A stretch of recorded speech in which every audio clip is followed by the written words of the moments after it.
L'édito éco, comme chaque matin avec vous, Éric Revel. Bonjour Éric. Bonjour Patrick. Bonjour avec Cécile. ces négociations exclusives entre TF1 et M6 pour former donc un leader européen dans la télévision, un changement de fond, bien sûr, et des négociations quand même qui vont être longues.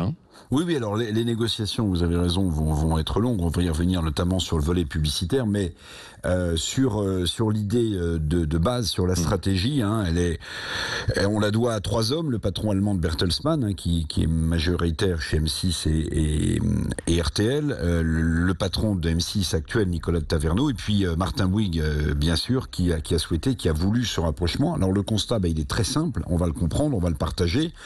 Face à la concurrence à l'échelle mondiale, des plateformes qu'on regarde, souvent Netflix ou Disney+, face à cette concurrence, même une télévision nationale extrêmement puissante n'a plus finalement les moyens de lutter seule. Voilà pourquoi la fusion entre TF1 et M6 est annoncée et va donner naissance, vous avez raison Patrick, à un géant européen, voire mondial, capable de croiser le fer avec les majors américains et aussi, et c'est pas la moindre des choses, de défendre d'une certaine manière l'exception culturelle française, parce que ce géant TF1 M6, s'il est européen, il parlera français, donc il produira français, notamment des films français, et ça c'est une bonne chose. Oui, alors c'est vrai quand même que ça va être regardé à la loupe par les autorités de la concurrence, le CSA, parce qu'il va y avoir une position dominante, notamment sur le marché de la publicité aussi de ce groupe TF1 M6, réunis. Oui, alors si on regarde dans le détail, TF1 c'est 1,4 milliard d'euros de publicité par an, M6 c'est 830 millions, en termes de pourcentage, ça fait, suivant les années, pas loin de, une moyenne de 70%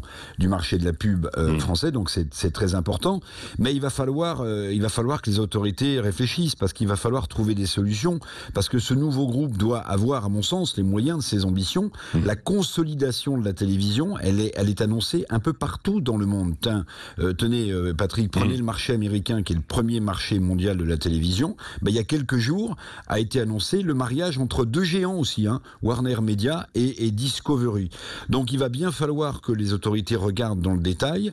Il faut que ce géant européen, M6, TF1, ait les moyens de sa future puissance, parce qu'encore une fois, un leader européen francophone dans la télévision, c'est déterminant pour la culture francophone, pour la culture française, c'est déterminant pour le rayonnement du pays, puis c'est déterminant aussi pour le business, pour toutes les marques françaises qui pourront également s'appuyer ou communiquer via ce géant européen de la télévision. Et puis c'est aussi une histoire d'homme et de parcours, bien sûr, cette fusion annoncée. Oui, alors c'est une histoire d'homme et de parcours, et ça c'est toujours ce qui fait le sel et le ciment des entreprises. Je ne sais pas si vous avez noté ce tweet ce matin d'Étienne Moujotte, qui a formé avec Patrick Lelay, le regretté Patrick Lelay, le binôme légendaire de TF1. Étienne Moujotte a salué ce rapprochement annoncé. Il a eu une pensée, parce que c'est aussi une histoire d'homme pour Patrick Lelay, mais aussi pour Jean Drucker, qui a présidé longtemps M6, et puis c'est aussi une histoire d'homme, parce que c'est Nicolas de Taverneau, l'actuel patron du groupe M6, qui prendrait la présidence de l'ensemble. C'est une façon évidemment de saluer, me semble-t-il, le Nicolas de Taverneau, l'insubmersible, mais surtout un homme qui a su, en dépit des consolidations, des restructurations, et ça c'est important aussi, offrir une gestion saine et solide à son groupe. Donc c'est Nicolas de Taverneau qui prendrait la présidence de l'ensemble lorsque cet ensemble sera unifié, et Gilles Pélisson, l'actuel patron de TF1, lui va rejoindre le groupe Bouygues pour s'occuper des développements des médias. Merci Éric Revel.